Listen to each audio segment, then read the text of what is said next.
વડોદરાથી ભરૂચ આવતા વાહન ચાલકોને અંદાજિત 1 કલાકનો સમય થતો હતો, જે વાસદથી દહેગામ સુધીના માર્ગને વડાપ્રધાન નરેન્દ્ર મોદીએ વર્ચ્યુઅલી ખુલ્લો મૂક્યો છે, જેથી હવે વડોદરાથી ભરૂચ પહોંચવામાં માત્ર 40 થી 45 મિનિટમાં પહોંચી શકાશે। વડોદરાથી ભરૂચ વચ્ચેનો નવો એક્સપ્રેસ હાઈવે 2 વર્ષથી તૈયાર હોવા છતાં અંકલેશ્વર પાસે જમીન સંપાદનના વિવાદના કારણે ખુલ્લો મૂકવામાં આવી રહ્યો ન હતો। વડોદરાથી મુંબઈ એક્સપ્રેસ હાઈવેના વાસદથી દહેગામ સુધીના 96 કિલોમીટરના ભાગનું ગુરુવારે વડાપ્રધાન નરેન્દ્ર મોદીના હસ્તે નવસારીથી વર્ચ્યુઅલી ખુલ્લું મુકાયો હતો। નવા એક્સપ્રેસ હાઈવેથી ભરૂચના દહેગામથી વાસદ સુધી માત્ર 40 થી 45 મિનિટમાં પહોંચી શકાશે।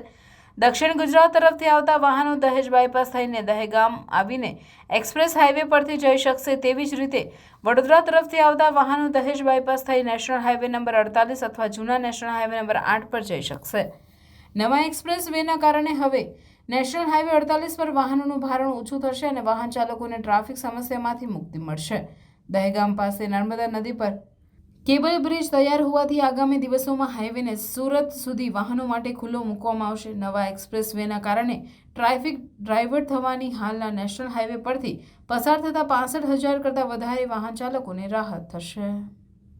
ફ્રેન્કલી રોડ તો બહુ જ સુપર્બ છે અને જે અમને ટાઈમ લાગ્યો છે 45 મિનિટ્સ લાગ્યો અમને વાસણથી અહીંયા ભરૂચ સુધી નવામાં, અને ઓબ્વિયસલી અમને આખો ખાલી રસ્તો છે એટલે સનસનાટ એકદમ નીકળ્યા છે હમણાં, કોઈ એકદમ ખાલી રસ્તો અને એકદમ ક્લીન રસ્તો આમ પણ નહીં, જરાક પણ નહીં। ઇનફેક્ટ ખાલી છે એટલે અમે વિચારતા કે કંઈ ખોટા રસ્તા થયા, પણ મજા આવી ગઈ।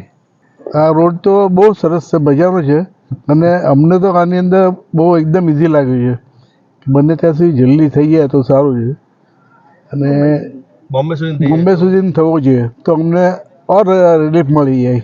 અહીંયાથી આવતા 40 મિનિટ થઈ ગઈ વાસણથી 40 મિનિટ થઈ ગઈ।